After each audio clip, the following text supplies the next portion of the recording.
noches, tengan apreciables alumnas y alumnos. Es un placer para su servidora en esta ocasión poder llevar a cabo la disertación de nuestra primer sesión virtual de la materia Redacción Jurídica y Competencia Comunicativa. En ese sentido, les pediría por favor si me pueden indicar si existe una correcta comunicación, si nos escuchamos bien, nos vemos bien, por favor. Sí, gracias. Buenas tardes, doctora. Hola, buenas noches, Perfecto. ¿cómo está usted? Muy bien, gracias a Dios. Aquí en Qué una bueno. tarde lluviosa. Sí, Ujú. sí, sí, igual está acá por Chiapas. Pero bueno, qué gusto y agradezco que se haya conectado a nuestra sesión del día de hoy. Y si le parece bien, podemos dar inicio y conforme sus compañeras y compañeros se vayan integrando, pues también en ese sentido que retomemos, ¿no? Esto para que aprovechemos al máximo el tiempo, porque como se pudieron dar cuenta, redacción jurídica y competencia comunicativa es muy importante, al menos para nosotros, ¿no? Como estudiosos del derecho, porque es la forma en cómo nosotros vamos a abordar los temas, cómo nosotros vamos a propiamente redactar los escritos, cómo también nosotros vamos a presentar o interponer en la clase pasada, en la materia pasada de oratoria, era a través de la palabra hablada y escrita, pero ahora ya es esta conexidad de elementos para que luego entonces exista este hilo secuencial, ¿verdad? Entonces, por ello, en redacción jurídica es importante que nosotros tengamos estos elementos. Y si ustedes se dieron cuenta, a partir de nuestra programación que está debidamente señalada en plataforma, los temas de la primera unidad, ¿verdad? Podemos decir, bueno, ¿y qué tiene que ver todo eso, no? Con el área jurídica, porque pues ahí nos dice las técnicas de redacción jurídica, nos habla de qué es una monografía, de qué es un ensayo, de qué es una nota, una crónica, una reseña, un proyecto, un mapa conceptual, un artículo, ¿verdad? ¿Qué tal pareciera que estamos hablando, no? De español o de alguna materia afín, ¿no? No propiamente de derecho. Pero, repito, es importante porque cada una de estas es esencial, ¿no? Para que quizás en su conjunto podamos, como yo les dejé una única actividad, una iniciativa de ley, que también vamos a señalar el día de hoy cómo la debemos trabajar, ¿verdad? Porque obviamente pues estamos en proceso, ¿no? En este caso ustedes, de saber qué se hace, cómo se hace, qué debe llevar, ¿no? Nunca hemos redactado una iniciativa de ley. Entonces vamos a partir hoy de manera muy genérica al abordar estos temas de proyecto, de nota, de crónica, para que podamos adentrarnos dentro del estudio de la iniciativa de ley, porque es lo que realmente en esta ocasión nos ocupa, ¿verdad? Bueno, pero para dar inicio propiamente con el temario, vemos que nos habla acerca de una monografía. ¿Qué es una monografía?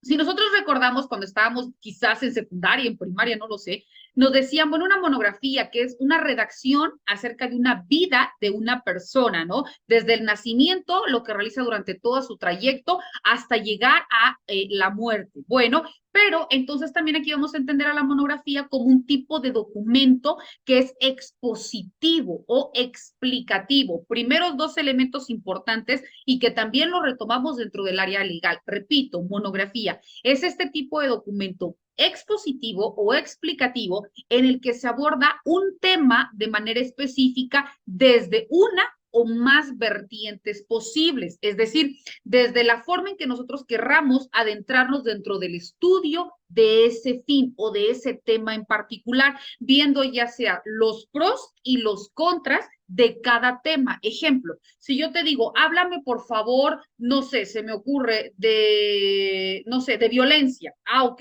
¿Cómo me vas a abordar la violencia? Desde el tipo, desde el punto de vista de la persona que lo comete o en este caso desde el punto de vista de la víctima, ¿no? Aquí puedes darme una opción desde diferentes variables. Lo que pasa a nosotros como abogados postulantes, ¿no? Vamos a defender a nuestro cliente, pero puede ser que nos contrate la parte actora o que nos contrate la parte demandada.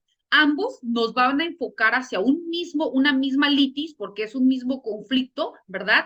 Pero lo vamos a abordar desde diferentes enfoques, ¿no? Porque cada uno va a otorgar elementos para robustecer la defensa de su representado. Entonces, la forma en que nosotros lo abordemos aquí nos dice que es una forma expositiva o explicativa y aborda propiamente desde el enfoque de la monografía porque nos da diferentes versiones o diferentes puntos de vista sobre un tema en particular.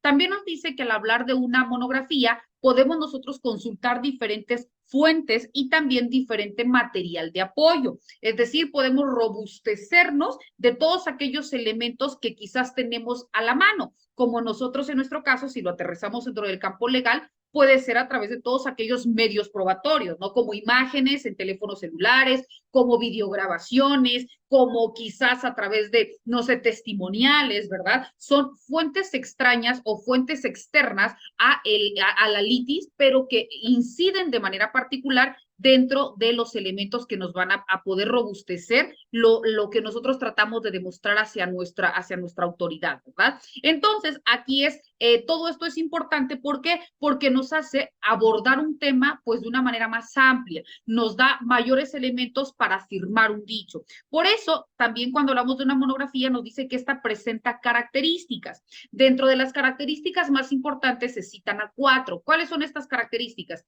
Que es un texto escrito, que es cohesionado y coherente, es decir, que se habla de una manera clara, de una manera de fácil entendimiento, que se habla desde diferentes enfoques o perspectivas y que aportan a nuestro lector todos aquellos elementos para que pueda emitir una crítica, ya sea en favor o en contra, pero en base a lo que tú le estás otorgando, ¿verdad?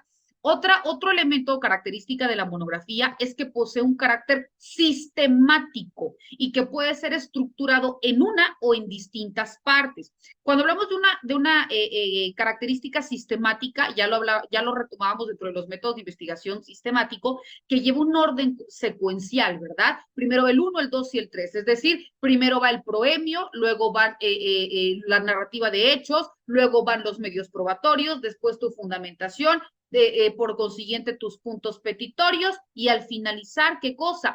El protesto, ¿verdad? Lleva un orden secuencial. Ahorita estamos hablando de manera genérica de una demanda, ¿no? ¿Cómo va estructurado? 1, 2, 3, 4, ¿verdad? Eso nos dice una monografía.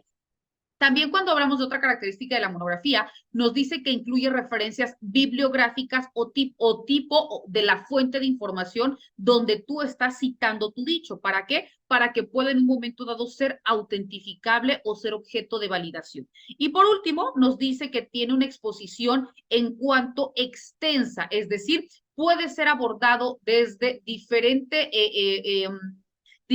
forma de complementar, es decir, no es limitativa, no te dice debe ser muy sintetizada, tú puedes ampliarla de tal suerte que tú puedas, como una demanda, ¿verdad? Tú puedes introducir jurisprudencias, tú puedes fundar, no te limita en cuanto a un número de pruebas, es decir, tú puedes desde presentar con una, con dos o con el número de fojas que quieras, obviamente siempre y cuando todo lo que tú cites vaya acorde a los hechos que quieres ventilar, acorde a el tipo de juicio que vas a invocar, para que luego entonces pueda ser admitida y validada. Entonces, lo mismo nos pasa con una monografía, no te limita, es expansible, siempre y cuando todo esto vaya enfocado a lo que tú pretendes transmitir a tu lector.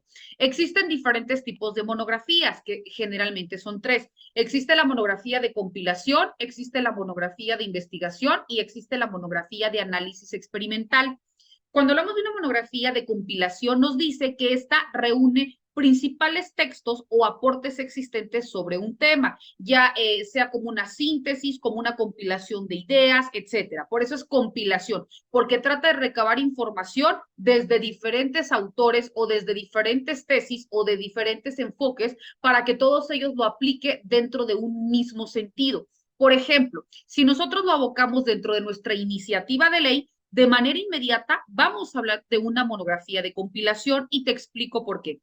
Cuando hablamos de una monografía de compilación, como te decía, retoma diferentes enfoques. Entonces, cuando te hablo de una iniciativa, puede ser para que crees una ley, puede ser para que en un momento dado solicites una reforma a un artículo que ya está, y en el caso específico de una reforma, ¿cómo aplicas tu monografía de compilación? Sencillo, tienes que investigar qué instrumentos jurídicos normativos existen para que luego entonces tú analices primero qué elementos detonaron la existencia de este artículo, es decir, cuáles fueron sus fuentes, cuáles fueron las circunstancias que lo motivaron, ¿no? En ese sentido, el autor, dentro de su iniciativa, en este caso los legisladores, dentro de su exposición de motivos, que así se denomina, te van a indicar cuáles son las circunstancias del por qué crearon esa ley o por qué crearon ese artículo. Entonces, al momento de que tú realices esta reforma o esta solicitud de reforma mediante tu proyecto de iniciativa de ley,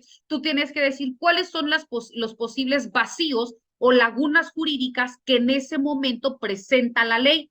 Y dentro de tu exposición de motivos vas a citar el artículo o la ley que ya existe, cuáles son las lagunas que presenta para que más adelante tú justifiques cómo debería ser, ¿verdad? Primero es cómo se encuentra ahorita la norma y luego es tú, mediante tu iniciativa de ley, qué pretendes modificar para que en ese mismo sentido tenga hilo secuencial, ¿qué cosa? Tu iniciativa de ley. Ahí, ¿qué estás aplicando? Repito, una monografía de compilación, porque retomas algo que ya existe, lo soportas con los hechos que están detonando una posible reforma y luego entonces lo justificas tal y como debe quedar. ¿Me explico? Entonces ahí estamos iniciando mediante la aplicación de ¿qué? De una monografía de compilación. ¿Vamos bien hasta ahí?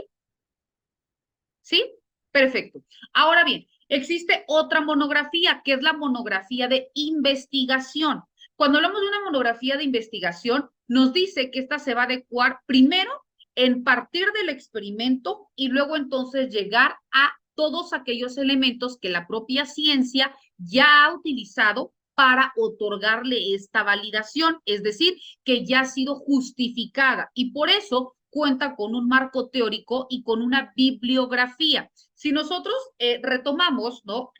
La metodología de investigación, primero quizás podemos partir de que queremos realizar esta iniciativa o esta reforma o esta propuesta de proyecto de ley por algo que no está. Si nosotros queremos iniciar una o crear una nueva ley, podemos justificar que existen instrumentos jurídicos internacionales o que existen instrumentos jurídicos nacionales, pero no existe un instrumento jurídico local y quizás por usos y costumbres se requiera esta creación de una nueva ley. Entonces, ahí que estamos aplicando una monografía y de investigación. ¿Por qué? Porque vamos a soportar a través de instrumentos que ya existen, que es una fuente científica. ¿Por qué? Porque es algo que está validado. Si tú me citas, no sé, se me ocurre, ¿no? La Declaración Universal de los Derechos Humanos. Ah, perfecto. Es una fuente de investigación. ¿Por qué? Porque yo me voy a ir de manera inmediata a ese instrumento y por supuesto que existe. Tú me vas a citar, existe en nuestro país la declaración, aparte de la Declaración de los Derechos del Niño, la Constitución Política de los Estados Unidos Mexicanos, donde de manera específica pondera el interés superior del menor, pero existe un código de atención a la familia y grupos vulnerables, pero de manera específica quizá no haya una ley exclusiva eminentemente para la infancia, se me ocurre. Ah, entonces me estás otorgando una investigación de que existen leyes enfocadas exclusivamente para ese sector, pero que quizá en determinado estado no lo hay, ¿verdad? Entonces, ahí repito, me utilizas esta monografía de investigación. Pero si nosotros citamos en otra monografía, bueno, la última que es la monografía de análisis,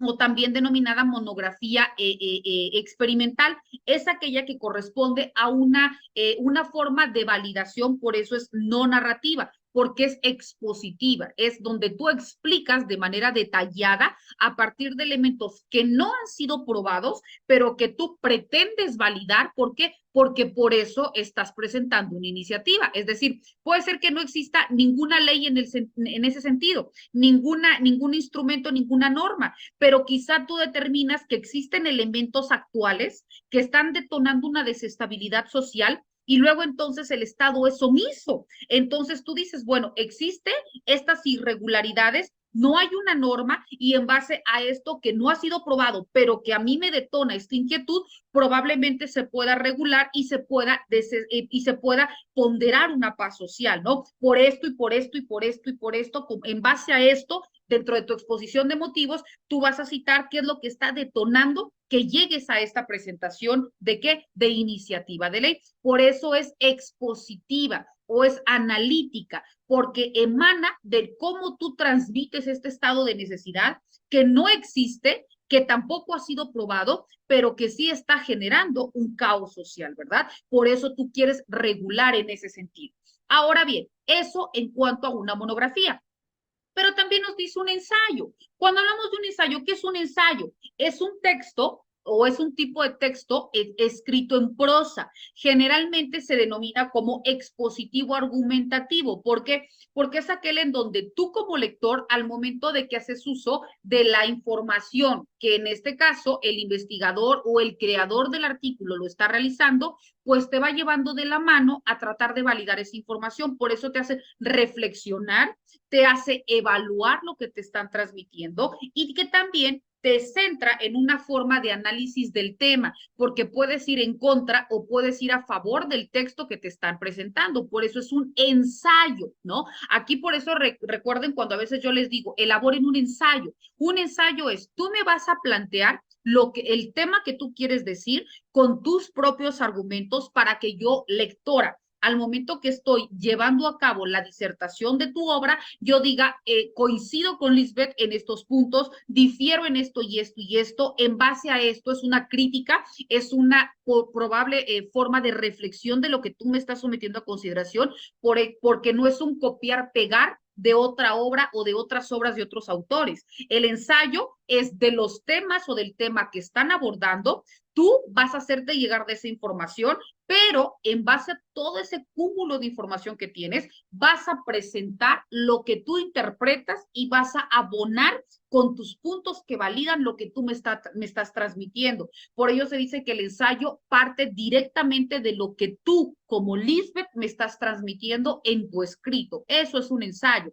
Es lo que tú transmites, lo que el investigador de manera directa transmite dentro de su escrito. Y la característica que lo va a diferenciar, repito, es que es un texto en prosa, ¿verdad?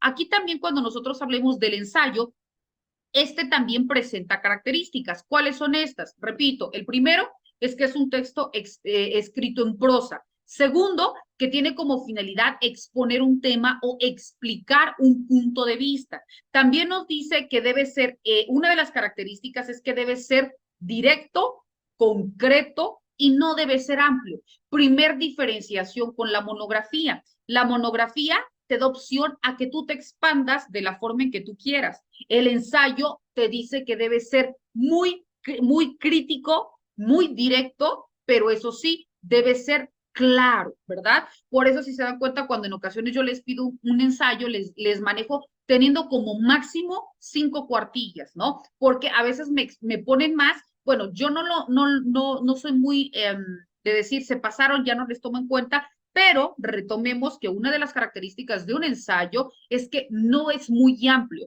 porque el autor debe ser claro, conciso y preciso en sus argumentos, en la forma de abordar un tema, para que luego entonces sea de fácil entendimiento a la población que quiera llegar o hacer llegar con su tema, ¿verdad?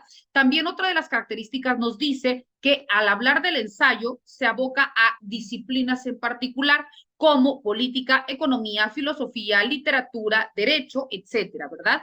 También nos dice que otra de las características del ensayo es que persigue un fin en particular, que es el acrecentamiento de conocimiento. Cuando tú tienes un ensayo, por eso es reducido, es escueto en cuanto al número de fojas que debe llevar, porque repito, como la información es precisa, entonces tú al momento de que tienes un título y te presentan el ensayo, tú ya vas con una idea de lo que podrás encontrar dentro de tu proceso de lectura. Entonces, acrecentas conocimientos porque no hay necesidad que yo te lea tomos de tomos de tomos para poder llegar a un resultado. Basta con que yo lea 3, 4, 5 fojas para que yo de manera genérica sepa qué es lo que tú me estás tratando de transmitir en base a un tema en particular, ¿verdad? Siguiente característica del ensayo, presenta un género literario perteneciente a una didáctica. ¿Por qué didáctica? Porque es la forma, como lleva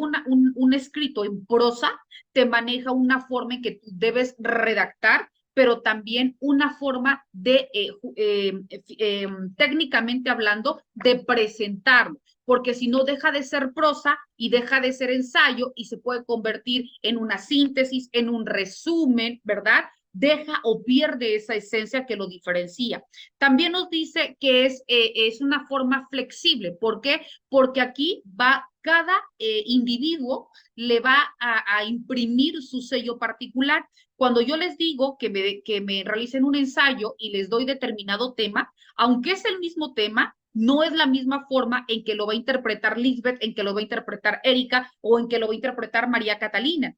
Todas van a hablar de un mismo tema, pero la forma de redacción, la forma de exposición dentro del mismo ensayo va a diferir por completo. Su iniciativa de ley, todas pueden hablar del mismo tema, que lo dudo mucho porque cada una tiene un interés diferente, pero en el supuesto, ¿verdad?, que coincidieran en el tema, no va a ser lo mismo, aunque su exposición de motivo emane de una misma fuente en el sentido de un mismo instrumento jurídico normativo, pero cada una va a fundar o va a reformar o va a justificar de una manera completamente distinta, ¿verdad? ¿Por qué? Porque cada una le aplique esa esencia. Ahí estamos hablando pues de una característica del ensayo, de su condición flexible, porque es aquel sello particular que el autor de la obra, o en este caso, que el legislador imprime al momento que cuando sube a la tarima, o cuando explica propiamente su proyecto de ley o su iniciativa de ley, defiende, ¿verdad? Porque para que pueda ser sometida a votación, pues tiene que otorgar elementos del por qué está permitiendo o requiriendo en un momento dado, pues presentar esa iniciativa, ¿verdad? Entonces está diciendo qué puntos lo motivaron para poder luego entonces solicitar la creación de esta ley. Entonces ahí, repito, estamos hablando de una de las características del ensayo. Y otra de las características es que se dirige a un público amplio y variado. Ejemplo, los legisladores. La norma jurídica, si ustedes recuerdan, una de las características de la norma, ¿cuál es? La universalidad. Aquí no me interesa si es una persona de nivel primaria, secundaria, hombre, mujer, estatus social, absolutamente nada. La norma se crea y va aplicada para todos. Todas las personas que su conducta encuadre de manera literal en lo que dice la norma, esta se le va a aplicar para proteger o para sancionar, porque recordemos que la norma es imperativo atributiva, te confiero, pero también te impongo, ¿no? Entonces, en ese sentido no me dice, solo le voy a aplicar a Lisbeth, no, solo voy a platicar a Catalina, no, aquí me dice igual que el ensayo va para todos, por eso tiene que ser de un fácil entendimiento, lo mismo que dice la ley. La ley en teoría, ¿no? O la norma en teoría es de fácil entendimiento, que ya nosotros como estudiosos del derecho sabemos que existe interpretación en lato sensu, en estricto sensu, ¿no? Aquello que el legislador quiso decir, aquello que quería decir pero no dijo, y aquello que me limita a de manera literal únicamente establecer lo que dice la norma, y aquellos casos en donde me permite aplicar otros instrumentos en estos vacíos, ¿verdad? Pero eso lo sabemos nosotros. Pero la gente que dice, ¿no? Pues nada más leo lo que dice la Constitución y pues me limito a dar un cumplimiento, ¿verdad? Bueno, pero ¿qué nos dice? De manera genérica, la norma pues debe ser clara, porque cualquier persona debe de saber o al momento de leer, pues identificar esto es lo que me permite o esto es lo que yo no puedo realizar, ¿verdad? En ese mismo sentido, lo mismo es lo que nos dice dentro de sus características del ensayo. Ahora, vemos que otro de los puntos que también se maneja es la nota. ¿Qué es la nota? Bueno, la nota es de manera sencilla, ¿no? Es esta forma de connotación que nosotros tenemos para hacer referencia a un texto en particular, pero ya sea citarlo como un comentario, citarlo como una explicación, citarlo como una advertencia, ¿no? Es decir, no puede ser incluida dentro del texto. ¿Por qué? Porque sus características son hacer mención de lo que esto de manera primaria no se contempla. Es decir, ustedes no sé si alguna ocasión han tenido la curiosidad o han leído algún instrumento, no sé, se me ocurre una constitución política comentada o un código penal comentado, que literalmente así se puede encontrar. Es decir, viene de manera literal el artículo, ¿no? Artículo primero y lo que diga. Pero cuando es comentado, en la parte de hasta abajo nos dice comentado por qué autor, ¿no? Ejemplo, por, no sé, Ignacio Burgoa, ¿no? Por Fixamudio, no lo sé. ¿Qué es lo que nos están diciendo? El artículo dice esto. Y estos estudiosos del derecho lo interpretan de esta manera. Esto no puede ser introducido acá. ¿Por qué?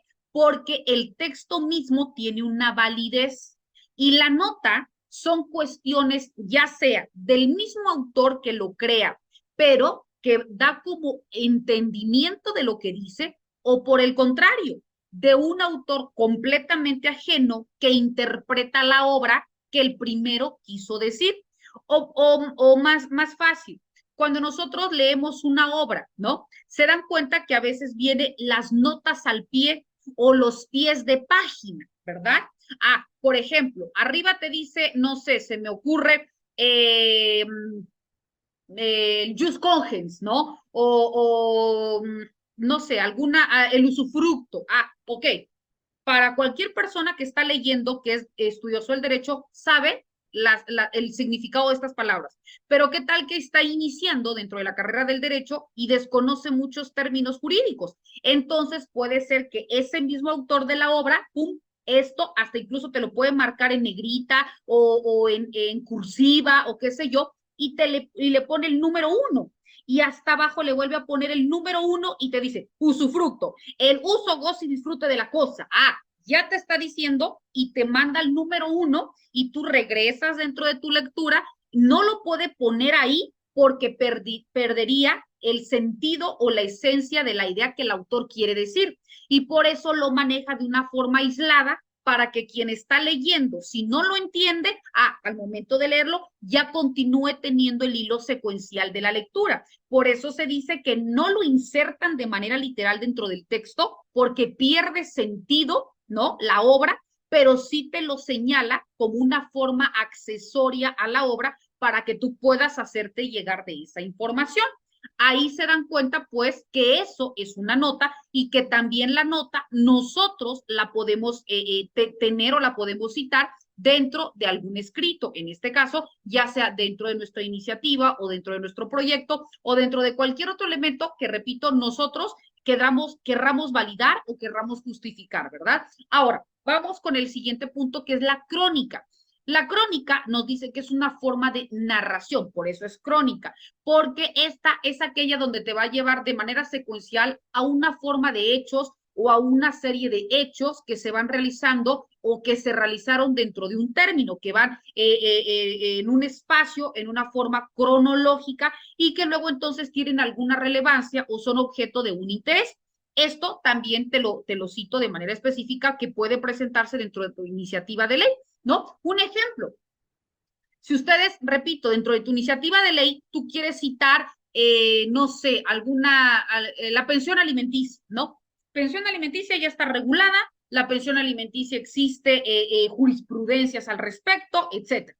Ah, pero quizás dentro de mi Código Civil nacional, pues nada más regule de manera genérica la obligatoriedad que tenemos los padres, pero ya sea padres hablando de papá, mamá, ¿no? Pero quizás de manera específica no establezcan criterios, ¿no? Para contemplar dentro de la pensión, ¿no? De manera genérica ya sabemos que la pensión comprende calzado, vestido, sustento, etcétera. Pero ¿qué pasa cuando estamos hablando de una guardia y custodia compartida? En teoría, en la guardia y custodia compartida, pues no hay pensión alimenticia porque como está 3 días con uno y 4 días con otro, pues cada papá se tiene, o cada, en este caso papá o mamá, pues se tiene que hacer responsable de los gastos de los hijos durante el tiempo que los tengan. Pero ¿qué tal que yo, mamá María Catalina, gano 5,000 al mes? ¿Y qué tal que el papá gana 30,000 pesos al mes? Entonces, ahí es, ¡pum!, desproporcional lo que gana papá y lo que gana mamá. Entonces, ¿cómo me dices que yo costé 5 días cuando percibo un sueldo de 5,000 pesos y la otra parte percibe un sueldo de 30,000 pesos y él va a cubrir nada más estos días? Entonces, ¿no es un tanto injusta la ley en ese sentido? Sí, no, ¿por qué? Entonces, ahí hay objeto de una posible presentación de iniciativa de ley, sí o no, ¿por qué sí o por qué no? Y si sí, ¿cómo vas a fundar tu exposición de motivos? ¿Cuáles van a ser los instrumentos jurídicos? El Código Civil, ¿no? El Código de Atención a la Familia y Grupos Vulnerables. ¿Bajo qué instrumento tú quieres abordar y qué artículo de manera puntual tú quieres citar, ¿verdad? Que no nada más a veces pensamos, pues es que sí está bien, ¿no? Son 3 días, 4 días, cada uno que cumpla porque la pensión es proporcional, sí, pero dentro de la proporcionalidad, recordemos, no es lo mismo proporcionalidad, no es lo mismo equidad, ¿verdad? Proporcional es una cosa, equitativo es otra. Lo proporcional es 50-50, pero lo equitativo es, si yo gano 5,000, entonces no es equitativo que a mí yo tenga que cubrir 4 días cuando gano 5 y que tú cubras 3 días cuando ganas 30. Eso no es justo, porque lo justo es cada uno de acuerdo a sus posibilidades, pero también al estado de necesidad. Entonces no hablamos de condiciones justas. Los dos trabajamos, sí, pero no percibimos lo mismo. Entonces, ¿por qué tenemos que otorgar lo mismo por alimento cuando a todas luces es evidente que no existen circunstancias iguales? ¿Verdad? Entonces, vemos cómo la norma está hermosa, pero sí presenta muchos vacíos y que quizá nosotros, bueno, ni siquiera nos habíamos puesto a pensar en esa hipótesis, ¿verdad? Y qué tan importante es que sí se presenten proyectos de ley de iniciativa, porque por supuesto que dejan en estado de indefensión a una de las partes. Y no hablo solamente de las mujeres, porque también es el caso de los hombres. Hay muchas ocasiones que los hombres pues trabajan mucho, perciben poco, las mujeres ganan más. Entonces aquí no hablo en favor del hombre o la mujer, hablo en condiciones del beneficio, ponderando el interés superior del menor. ¿Por qué? Porque obviamente si papá y mamá de manera proporcional a lo que ganan contribuyen, pues obviamente le darán mejores condiciones de vida al infante, ¿verdad? Y hablando ahí de educación, de salud, de vestido, etcétera, de todo lo que con ello se genere. Entonces aquí estamos ponderando, repito, el principio de interés superior del menor. ¿Y hablamos de dónde? De una crónica. ¿Por qué de una crónica? Porque es una forma narrativa de hechos. Cuando estamos dentro del proyecto de ley, al momento que tú estás haciendo una reconstrucción, qué pasó, cuándo pasó, cómo se generan estos cambios que están habiendo, etcétera, ¿qué estás haciendo? Estás narrando, ¿no? Estás haciendo una crónica, una forma secuencial que lleva un antes, durante y después y que te va a llevar a qué? A un resultado. Después, bueno, vemos que en ese mismo sentido también existe una reseña, que es el otro de los temas que también contemplan, válgase la redundancia, nuestro temario. Al hablar de una reseña, también presenta características específicas o que las va a diferenciar de la crónica, de la nota, del ensayo, y nos dice que la reseña es también un tipo de texto argumentativo expositivo. ¿Qué es el argumentativo expositivo? Que así como yo te estoy explicando, ¿no? La forma, también te estoy otorgando elementos que están validando lo que yo te trato de decir. Ahí es donde se diferencia una reseña de una crónica. Ojo, ambas te dan una narrativa de hechos, pero dentro de la crónica solo te narra. Es decir, se me pone, no sé, se me viene un ejemplo burdo, si ustedes quieren, ¿no? Si nosotros escuchamos la noticia, ¿no? En radio, ¿qué pasa? Te empiezan a decir cuándo pasó, cómo pasó, tal, hubo un choque aquí, allá, allá, allá, allá, pum, ¿no? Te están narrando. Pero si es una reseña, aparte de lo que literalmente te narra, te da un argumento. Y yo opino de esto y esto y esto por esto y por esto y por esto. O sea, aparte de que te narra, te da un punto de vista y justifica ese punto. Eso es una reseña. Hacer una reconstrucción de hechos, pero validar una postura final. Ahí estamos diferenciando, apreciables alumnas, una crónica, pero también estamos diferenciando qué cosa, una reseña. ¿Ok? ¿Hasta ahí vamos bien? ¿Sí? ¿Está quedando claro? Bueno, ahora vamos con otro de los puntos que también contempla nuestro temario, que es propiamente el proyecto. Al hablar de proyecto, pues también lleva un orden, porque un proyecto debe partir de un título, un proyecto debe partir también de una forma de justificación, debe de tener pasos a seguir y debe de tener un hilo estructural. Por eso se dice que el proyecto se puede también entender como aquella planificación, ¿no? Que va a contar con elementos estructurados que de manera conjunta nos van a llevar a actividades que se relacionan unas con otras para luego entonces tener resultados, tener análisis y tener puntos de vista en particular. Aquí pueden haber presupuestos, pueden haber proyectos, pueden haber técnicas expositivas, pueden haber crónicas, pueden haber reseñas. Es decir, en el proyecto, tú como investigador puedes conjuntar diferentes técnicas de las que ya citamos. ¿Por qué? Porque un proyecto, no sé, te pongo un ejemplo, ¿no? Un proyecto de tesis, ¿qué pasa? Un proyecto de tesis tiene que tener un marco referencial, entonces vas a citar, ¿qué cosa? Doctrinas, ¿no? Tipos de texto que justifiquen lo que estás diciendo. Dentro de un proyecto de ley, lo mismo. Tu exposición de motivos tiene que emanar de algo, ya sean hechos reales o ya sean doctrinas o ya sea artículos, ya sean leyes, pero tiene que tener un soporte. Luego entonces ya tienes este primer punto, después que viene tu justificación.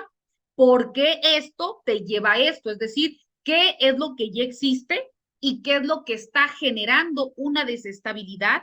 Y con esta iniciativa, ¿qué pretendes? ¿Qué pretendes cambiar? ¿Qué pretendes mejorar? ¿A dónde quieres incidir? Para luego entonces llegar a un punto final, ya sea una iniciativa, ya sea un presupuesto de egresos para un próximo ejercicio fiscal que se redireccione mayor recurso a este enfoque, no lo sé. Hacia donde tú quieras redireccionar o dirigenciar tu exposición es la forma en que tú vas a moldear tu proyecto. Por eso se dice que el proyecto puede retomar varios elementos, ya sea notas, ensayos, crónicas, reseñas, lo que tú quieras, pero que al conjuntarlos te lleven a un objetivo o a un fin en particular. Hasta ahí, compañeras, compañeros, ¿vamos bien? ¿Sí? Erika, Lisbeth, ¿bien? Perfecto. Bueno, vamos, hago un paréntesis. Ahorita me está diciendo que tenemos 2 minutos. En cualquier momento me va a botar la plataforma. Díganme ustedes, cierro y vuelvo a iniciar porque ahorita ya vamos a entrar, que de hecho ya terminó nuestra sesión, pero necesito tener los puntos para su iniciativa de ley para que me le empiecen a trabajar. Entonces, no sé si ustedes estén en disponibilidad para que podamos aperturar otra sala. Yo sí, ¿Sí? doctora. Gracias, sí. Perfecto. Entonces, no seas manitas. Vamos a, se va a cerrar la sesión. Me van a esperar unos 5 o 10 minutos en lo que se graba, porque recordemos que se graba la sesión para que yo la pueda subir a plataforma y la puedan validar. Y en el momento de que ya esté habilitada, yo les voy a mandar en el grupo, nos volvemos a conectar a la segunda etapa de la sesión. Nada más va a ser por esta ocasión, discúlpeme, no les vuelvo a robar más tiempo, pero sí necesito que quede entendida. Entonces, para que así no sean malitas, nos conectamos y yo les presento, les voy a compartir una iniciativa de ley para que de manera genérica ustedes también tengan los elementos para poder realizar su información. ¿Les parece bien? Claro que sí, Perfecto. perfecto. Muchas Bueno, gracias. a ustedes, bendiciones.